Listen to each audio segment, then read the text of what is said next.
Welcome back to my updated studio.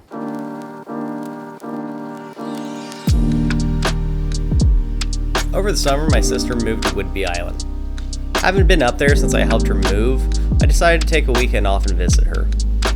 I wanted to bring a camera along because my sister was working the mornings and the afternoons while I was going to be visiting. I chose my Nikon F2 just because I really enjoy using this camera. It's personally my favorite 35mm camera at the moment.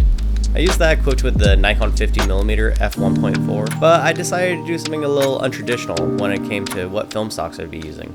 I brought 4 different types of expired Fuji film. I've been sitting on this film for over a year because I didn't know how it was kept or stored. I was pretty sure it was all fried because I kind of got them from multiple different venues. Most of the time this film was coming along with other cameras I was picking up at secondhand stores in different kind of bags just hidden in the pockets. So personally I didn't really have high hopes for this film. I don't think I was going to make anything portfolio worthy on this trip. It was a good excuse to shoot up some film I already had, not purchase any more film, but also kind of do something a little more off the beaten path for myself. Knowing that the condition was unknown, I just basically winged it and overexposed each one of these rolls by 3 stops. I'm glad I shot it overexposed because when I've shot expired film in the past, I really don't like the muddy tones that come in on the film. Sometimes there's this almost brown that seeps into the shadows that's kind of just overwhelming, kind of dirties up the image, as to say. With these films though, you'll see color casts, color shifts. Sometimes there'll be a little more of a brown light leak on the edges, which was kind of new and unusual for me since I've shot plenty of expired film in the past. I've never really had a decayed border on some of these films, which was really unique. And it wasn't every frame, it was certain frames that would have this, so I'm not too sure what happened there. With all that being said though, let's get to the trip. We started off in Port Townsend, where I grabbed the ferry to head over to Whidbey Island. The ferries are a great way to get around in Washington, with the Puget Sound taking up basically the most of the western side of the state. The fun thing about the ferries is they're all a little bit different. They range and vary in size and age and just different attributes. So every time you get to explore a new ferry, you get to see something a little bit new. So it's kind of a fun kind of experience every time you ride the ferry.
Once the ferry had docked, I made my way up to Coopville. This was where I was going to meet my sister when she got off of work, so I basically spent most of the day just kind of wandering around the little town that they had there. It's kind of a cute little seaside town. I also heard there have been several movies shot there in the past.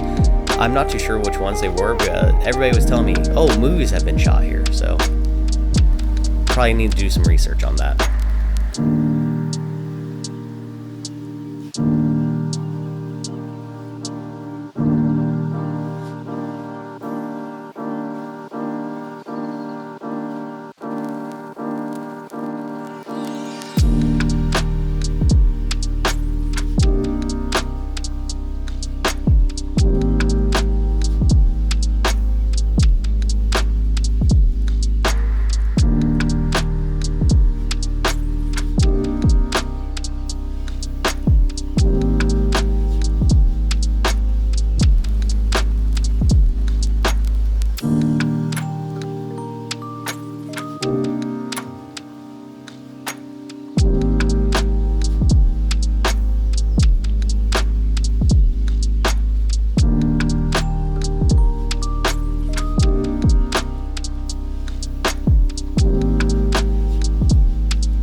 It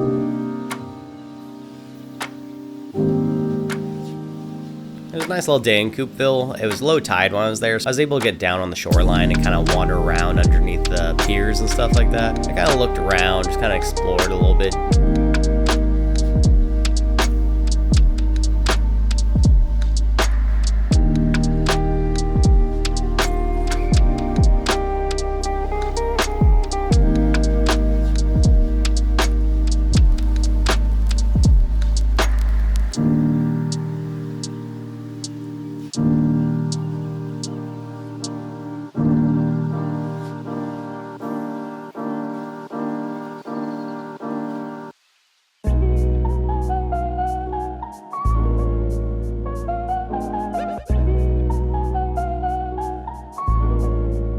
After several hours shooting here in Coupeville, my sister finally called me and let me know that she was off of work and ready to hang out for the day. So after this point, there was no more photos for the evening.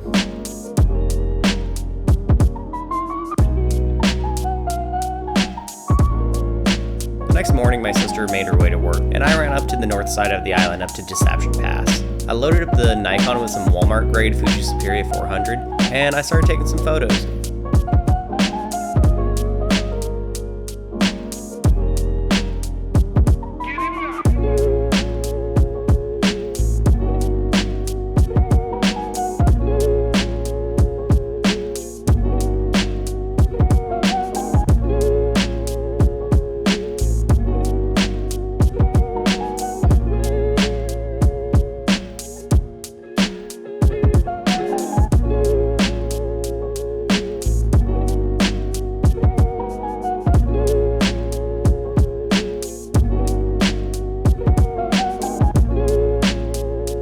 It was kind of gray, rainy, and that's why I used the 400 speed film at this point. I was like, I'd be shooting wide open pretty much, and I wanted to basically like get enough light onto the film, still thinking that all the stuff was overcooked. But I surprisingly got a lot of good images here at Deception Pass.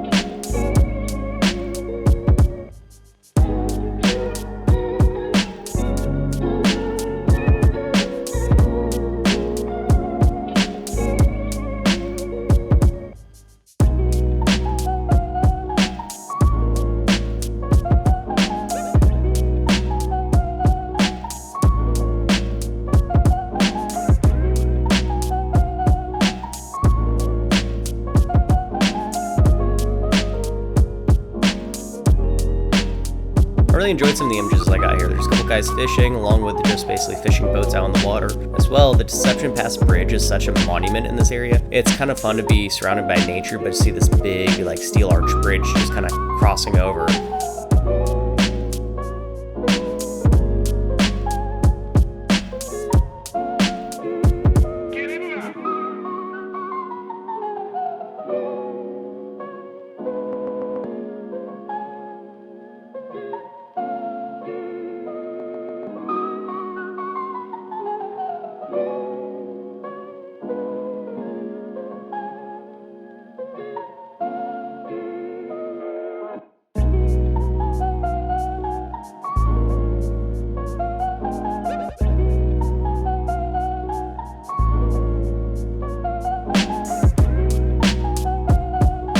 Once I was done exploring underneath the bridge, I hiked up to the top to make my way across the bridge. And the last time I came up to the Deception Pass, there was a lot of road work going on, so I wasn't able to walk across most of the bridge, but today I was able to go clear across the bridge to the other side.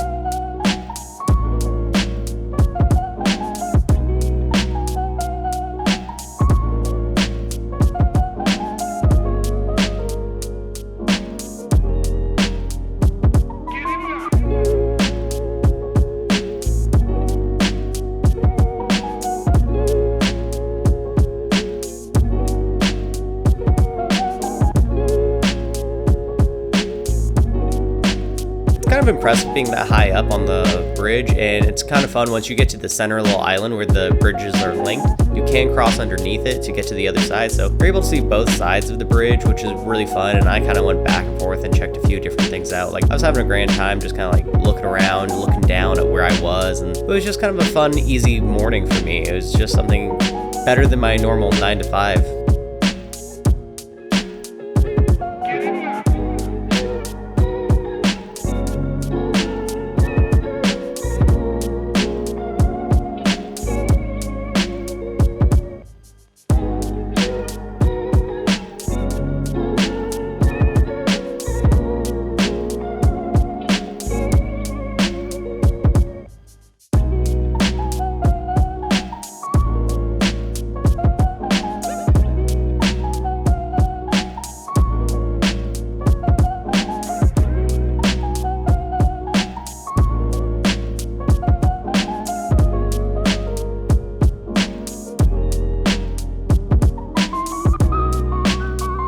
also some local artists that decorate the bridge with their scripture, and I thought this was one of my favorites. I just had to take some video of it.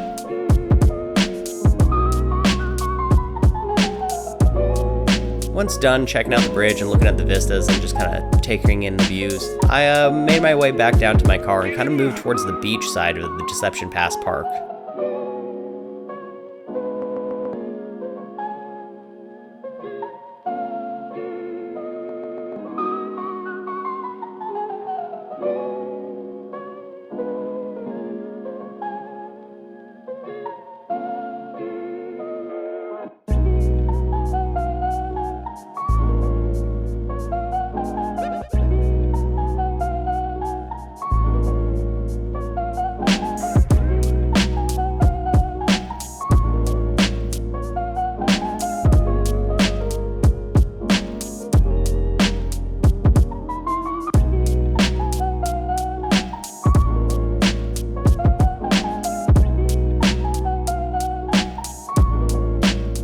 It was a little more windy out here, and we had got like basically a cloud front fog rolling in off the coast. So basically it was kind of a whitewash kind of day.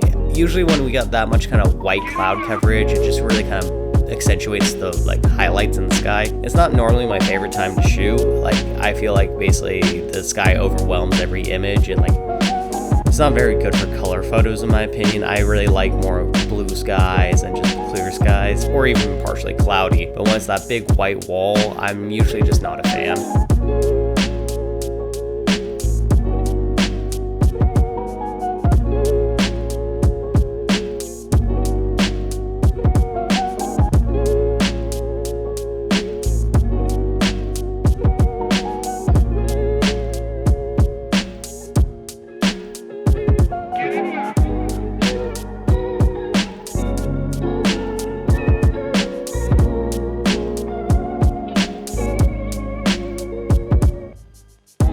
I hung out here, I sat down on a bench, and I was just kind of seeing if the weather would take a turn, see if I could just basically wait it out, or if it would blow north or south.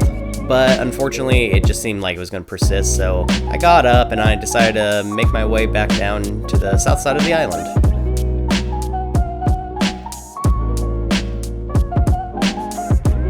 So after leaving Deception Pass Park, I worked my way back down south. I stopped off and got lunch with my sister. It's nice to see my sister. Like, we used to hang out so much more often when she lived at home, but it's a little harder now that she's living up on Whidbey. But it was a good time hanging out with her and seeing her and catching up again. After our short brief lunch though, she had to get back to work, and it was about time for me to go off and explore some more. I kind of drove around south side of Whidbey because I had already seen pretty much all of Coopville, and I decided to check out what else the island had to offer. I ended up making my way over to Fort Casey, and while there, I finished up the roll that was already in the Nikon, the Superia, but as well I loaded up some more Super G into the camera as well too.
These photos came out pretty good in my opinion. I actually really liked a lot of these from Fort Casey.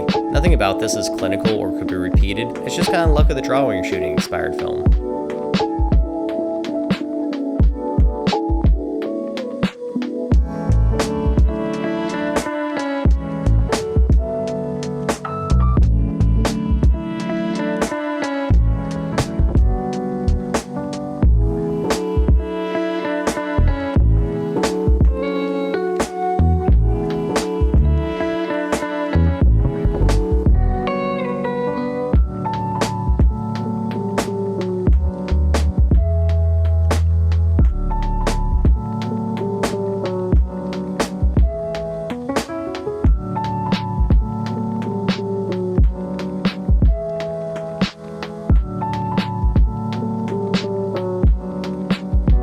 Fort Casey is a pretty large park, and they have more than just the old abandoned military outpost. There's actually a lighthouse and a barracks and a couple other things along the coast. So I kind of worked my way around and wandered because all I had was time. I was just basically waiting for a ferry ride home.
I kind of just decided it was about time to head back to the car. I knew that the ferry before mine was about to leave, so I wanted to get down there and get lined up so I could kind of get on the ferry first and hopefully get off the ferry first too, just start to make my pilgrimage home.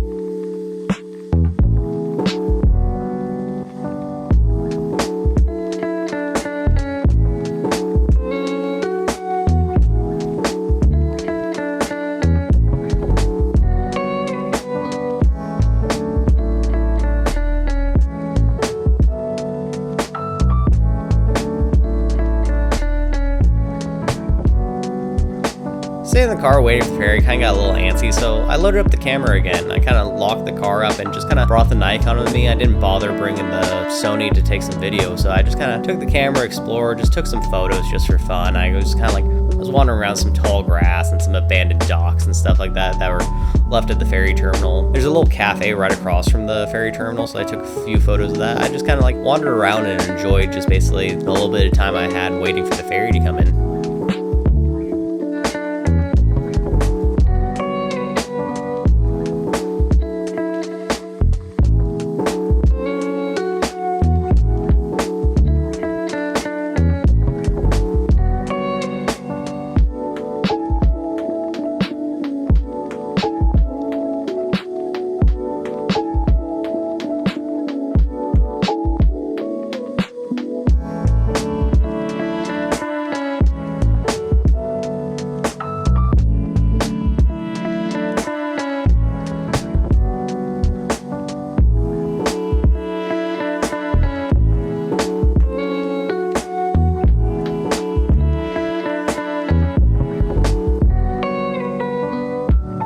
The lights started fading pretty quick now, and I basically got back in the car because it was getting a little cold, so I just waited until I could get on the ferry.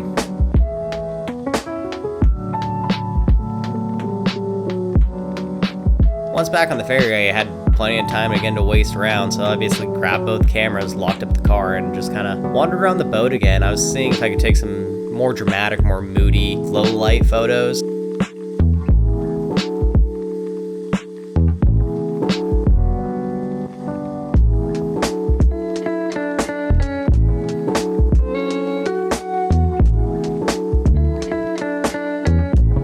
I knew I didn't have a lot of light on the film because I know I was rating it about ISO 25, but I got some really fun photos. I feel like it's kind of fun to just basically ignore the rules. Like most people say you can't shoot a 25 ISO film at night, but you can. Your results may not be good, but you can always do. But sometimes those rules that everybody says you can't do stuff, it's good to break those rules. Sometimes you get in these states where you fear experimentation. You start listening to everybody's giving these rules of what you can and can't do. Like you can't shoot under this ISO, or you can't shoot this film with that lighting. It's just sometimes it's really nice to break the rules and see what's capable. Like, because no, that might be their rule, but it's not an overall rule. So like I was having plenty of fun shooting expired film rated at 25 ISO, shooting in almost complete darkness on this ferry.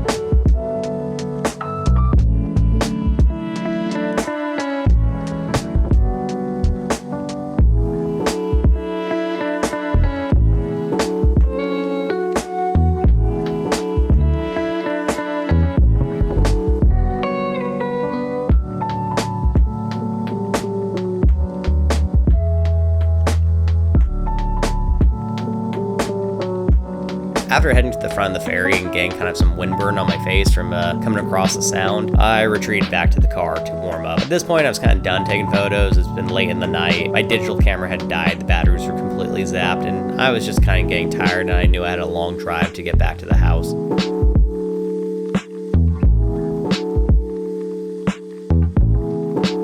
So my visit to Whidbey was short, sweet, and simple. It was good to see my sister. It's always great hanging out with her. She's one of my favorite people on earth. It's really kind of like a gamble when you shoot expired film, whether or not you're going to get actually images you like. But for this trip, I actually caught quite a few images I liked, and I'm really kind of happy about them. And I think I might be shooting more expired film on this channel. I have plenty of it, and I'm really kind of finding that like I need to shoot the film I have rather than buy new film. So yeah, I'll probably be buying more film because that's just me and that's who I am. But I think if you like this expired film kind of look, or you like just basically seeing the experimentation that goes on with expired film, I'll probably be doing some more videos on that in the future. And I'll probably jump around cameras, try different things out. I got plenty of different things in my inventory that I just need to go through.